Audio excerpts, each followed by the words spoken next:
Sketchy, everybody. So in this video, I'm going to be doing or pulling the transmission in this, and it's the ZF 5-speed, and I'm going to show you guys right now how you can tell if your car has a ZF or a Getrag, because the ZF is a lot more valuable. And I'm just going to show you some quick pointers on how to take the transmission out of one of these. I've never done this car specifically, but I've done quite a few BMWs, pulled the transmissions out of them. So I'll show you how I go about doing that. Alright, I hope you guys enjoy the video.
The first thing I recommend is when you jack your car up, make sure to get it up as high as you possibly can. The higher the car is, the easier it makes it by a bunch. So I would definitely take time getting your car as high as you possibly can get it, so you can at least sit underneath it sitting up. Makes it 100 times easier. So I'm gonna jack the back of this up and get the whole thing sitting on jack stands, just to make it easier for myself. Another tip too is when you're putting it on jack stands, make sure to use wood blocks on top, because if you just set the jack pad on this part of the jack stand, it'll mess up your jack pad, mar it, and also this horseshoe right here, it'll hit your rocker panel. But for this car, I just ran into an issue with not being able to fit the jack underneath it, because it's hitting the gas tank, the tallest part of the jack right there. So with my other car, I haven't really had this problem, but I'm just gonna use the factory jack to jack it up a little bit to give myself the room I need for fitting this jack underneath it. I feel like I'm losing my mind. Is everybody in the world blind? Please, Lord, give me a sign, a sign. I feel like I'm losing my mind. Is everybody in the world blind? Please, Lord, give me a sign, a sign. I wanna be the greatest. Everybody on the fake shit. I look around and feel like everybody is the fakest. I make this every day and I'm impatient, hoping one day I blow up from the basement. Statement, the top is so vacant. I don't hear shit that I think is amazing. Waiting for my day when I'm playing sold out shows for 1,000 faces. Hey, give me that crown, get in my way and to be put down. It ain't your place, no, this my town. If I want that shit, then I'll get it right now. I'm losing it, the losing bits, the losing shit. A stupid make you choose to live, or choose to make me choose to fight, or lose your grip and lose a gift. Oh. I feel like I'm losing my mind. Is everybody in the world blind? Please, Lord, give me a sign, a sign. I feel like I'm losing my mind. Is everybody in the world blind? Please, Lord, give me a sign, a sign. Yeah. There's no mercy in this world, just hunger-thirsty persons in different versions. Each new update, that shit worsens. Why? Pull back the curtain and you'll see the different vermin. We all have different burdens that all seem to cause disturbance. Yo, so do me a favor, don't treat me like a neighbor. Don't need a different flavors of your problems just to savor. I've got my own issues. I need a comb to get through. Don't need to groan with you. Just go get your own tissue. I feel like I'm losing my mind. Is everybody in the world blind? Okay guys, let me show you how you can tell if you got a ZF transmission. An easy dead giveaway is right there. The yellow sticker. Only the ZF has it right there. And also, this is a lot harder to see, like if it's in the car and you're like crawling underneath it. Right up in here, it's hard to see on camera, right there. It says ZF stamped into the trans. But that's a really hard to see in the car. But this is very easy to see. I want to interject right here to specify more about the 5-speed, the ZF 5-speed. To know that you have one, one of the easiest ways to tell is if you're looking at E36s, if it's an E36 M3 with a 5-speed, it has a ZF in it. And if it's an E36 328, that's a 5-speed that also has a ZF in it. And then in the E39, which is the 5 Series, if it's the trim model above the 28 designation, so like a 528i, and it's a 5-speed, it'll have the ZF in it. And same goes for the E46. If it's above the 28 designation, so the 330s, the 328s, in the 5-speed before they facelifted them and went to the 6-speed, those are all ZF 5-speeds. And any of the lower trim stuff is going to be the Getrag 5-speed, which is weaker, a decent transmission still, but if you're looking for the ZF, that's the easiest way to know. And that information was pretty difficult to find for me, but just to help you out if you're looking for one of these.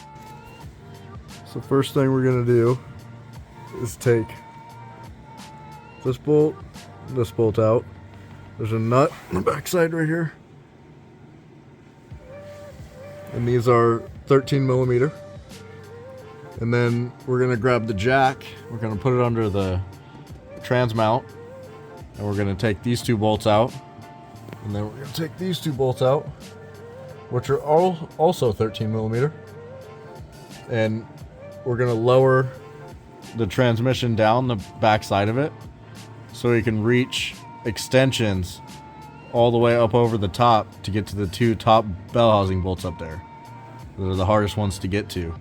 I don't know exactly how hard they're going to be on this one, but they're pretty hard on an E46, which has the same transmission. And then we also got to take these bolts out right here.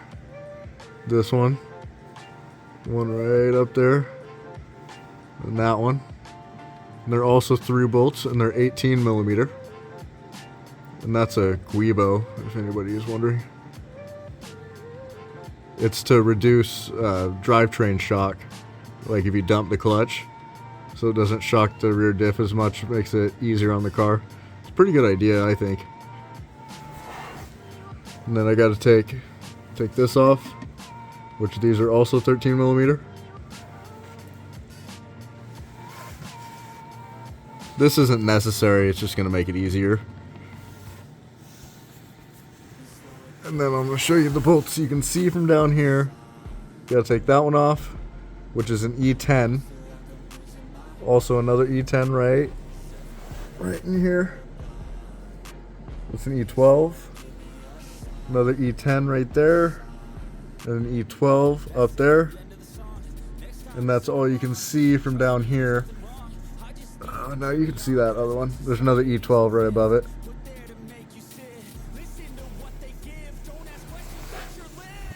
Alright, I'm gonna set the phone up so you can see me take all these off, and then we'll come back.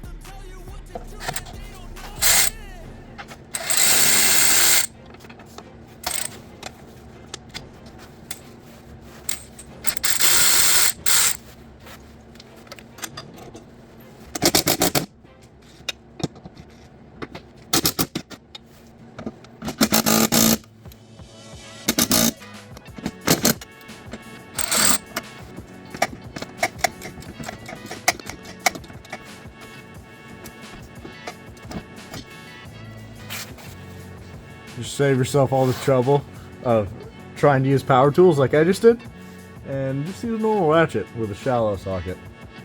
So definitely the best way to do that. Still kind of hard to reach, but plenty doable.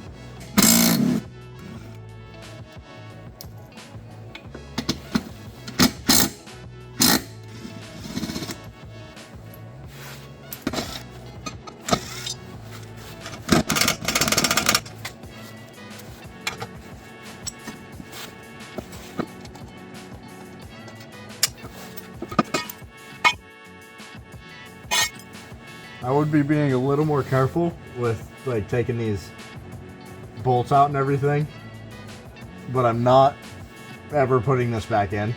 This is the trans for the Chevy Love, but yeah, I would just be a little more gentle with it than I just was. But with that trans mount gone, it makes these a lot easier to reach. It's in gear right now, feels like. That's fine.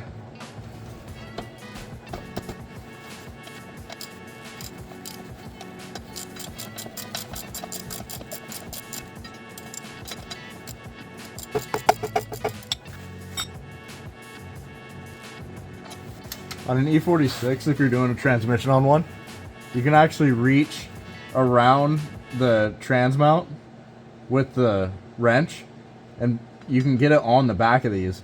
But this one is a little bit different shaped, so it's a lot harder to reach it. Because I always left it on my when I did my E46, but this is plenty easy to take off. You just have to take a bolt off that goes here and here, and those, or a nut goes here and here. So they're quite soft. Oh, nice.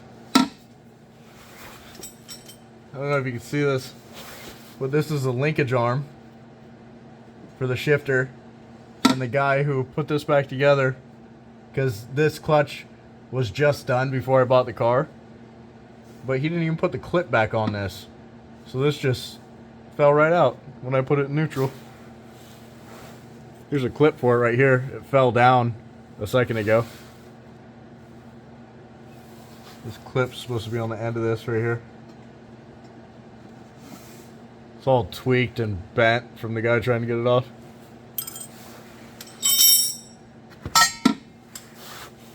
Good thing I'm not reusing that part. Now it's in neutral though.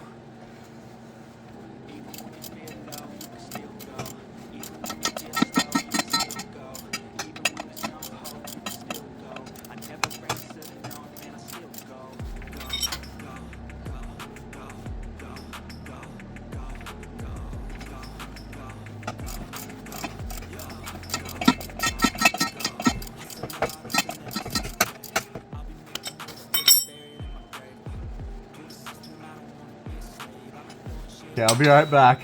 I'm gonna pause the video and finish taking this exhaust off and everything else I need to take off. And then I'll come back and I'll show you everything I had to take off to get the transmission out. I'm trying to get the driveline out right now, but you have to take the driveline out of the back of the transmission to be able to pull the transmission. And also, once the driveline's out of your way, you got more access above the transmission to reach the top bell housing bolts. So I'll be right back. Another tip real quick. I would not recommend doing the transmission first, jacking it up. I would definitely take the exhaust off first, which I didn't do, because this is how it's held up right now. Pry bar there. It's holding my exhaust system up. It's all one piece, all the way to where it connects to the headers, the exhaust manifolds, I guess. Right there. I took all those bolts out. I'm glad it didn't fall, but I'm gonna have to wiggle it off from the back and then just let the front fall. If you had a jack, I would definitely jack it up from the back, where the muffler is back there. up into the body of the car. And once you undo everything, it'll hold itself there because of the grooves that are cut out for the exhaust. And then undo these. And then slowly lower your jack from the back and then wiggle the exhaust out. But I'm just gonna send it, obviously. All right, here we go. I got the exhaust off there. And then I got the linkage arm all the way taken off. The shifter, this is the bottom of the shifter right here. And the linkage arm connects right through that hole. And then runs straight forward and connects right up.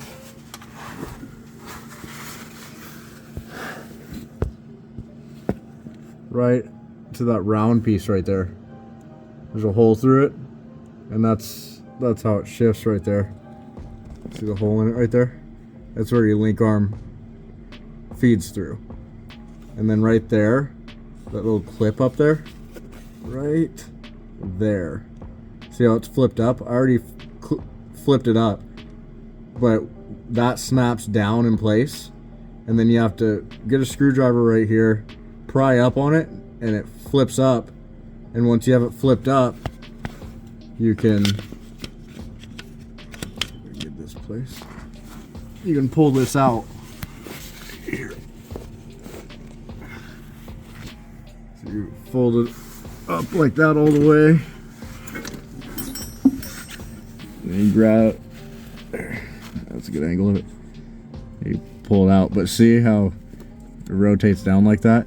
This, I had a huge issue getting this out on my E46. It was really hard to unclip, but this one was a lot easier.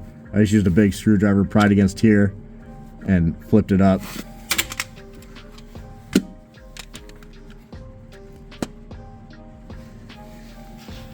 And once you have it up, pull it straight out. And then you got your upper linkage pulled off, pulled out of the way. You can take it out right there, and you just pinch this together, and it comes out of these little, this is just a little piece of sheet metal to feed in. There's a rubber bushing inside this right here. And then here's the drive line right here. This is a center support bearing, or the carrier bearing. And there's two 13 mil bolts right here that connect, or nuts, they connect right here. And so the carrier bearing goes up in there like that. And this is why you can't get the drive line out without taking the carrier bearing off, because this allows enough play for the front of it to tilt. When this tilts, it shortens it enough to pull it off that little nub off the back of the transmission. It's the center of the drive line. There's a hole in the center of the drive line, and it goes around this piece right here, where it got the exhaust all the way off too. And there's also a piece that goes right here. It's a metal piece, and you just take that off, and it comes straight off the bottom. And then that piece I was talking about earlier, I took that off too. That was right here. Pull that down. It's right there. And that's the other piece you have to take off. All right, once I make a little more progress, I'll come back. See the top bell housing bolt right in there? It's backed out already. I already loosened it, and it's ready. It's unthreaded all the way. And then we got our other one right there, already taken out. Yeah, right there. And then we got the one I just loosened right here, which is why you got to be careful when someone else works on a vehicle. That's one of the starter bolts right there. And it was just hand tight. I got the socket on it, and I just unscrewed it by hand with the extensions. And then we got the next one I got. It's right. The other starter bolt right down here. Man, it's not focusing. There we go. There we go. There's the other starter bolt. And then, oh, those top ones, by the way, those are E14s. And then once I get those ones, it's all the ones I showed earlier. It's the easy ones from there. So that'll be nice. But when you take this out, I would highly recommend, if you're just doing a clutch job, let me show right here. Yeah, if you're just doing a clutch job, the slave cylinder right here, this clutch slave, do not unhook it from the line and leave it in the transmission. Undo the 2 bolts. There's one right there and there's one right on top. And take that out and just let it hang, because I had a huge issue. I took the hydraulic line off of it and then I had to re-bleed it, and I had a hell of a time trying to re-bleed the system. And I would also not recommend buying AutoZone stuff, Duralast brand, because I went through 3 clutch slave cylinders and they're just complete garbage. And it's finally working now, but just to avoid all that hassle, just use the OEM one. It works really well. And don't bleed it or anything. I know that a lot of people like doing the clutch delay valve delete, which there's a reducer right in there that necks down the brake fluid flow. So when you dump the clutch, it delays the fluid leaving the slave cylinder, so it doesn't engage quite as hard. But I didn't notice much of a difference once I took it out, and I would not ever do that again just for that reason. I'll be right back once I get all the bell housing bolts out. Oh, and there's another thing you have to unhook. Let me show that real quick. So this connector right here, you unplug it from right there, and the way you unplug it is you just grab it. You grab it right here, and you squeeze this little spring clip in, which is it's not focusing, which is an awesome design. I like these clips that BMW uses. And then you don't have to push it back in when you plug it in. You just plug it in and just snaps right on. I just want to say, I do not recommend doing it like this. I would recommend putting a jack under here, shimmying it out, and then slowly lowering the jack down. But I'm going to do it like this.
It's a good reason why I wouldn't recommend it.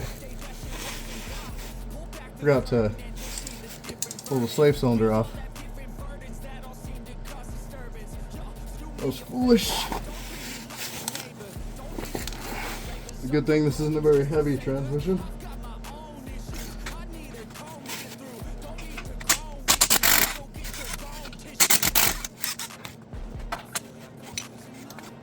Got me oily though. That's inconvenient. success. Remember, take this off first, like I said already. All right.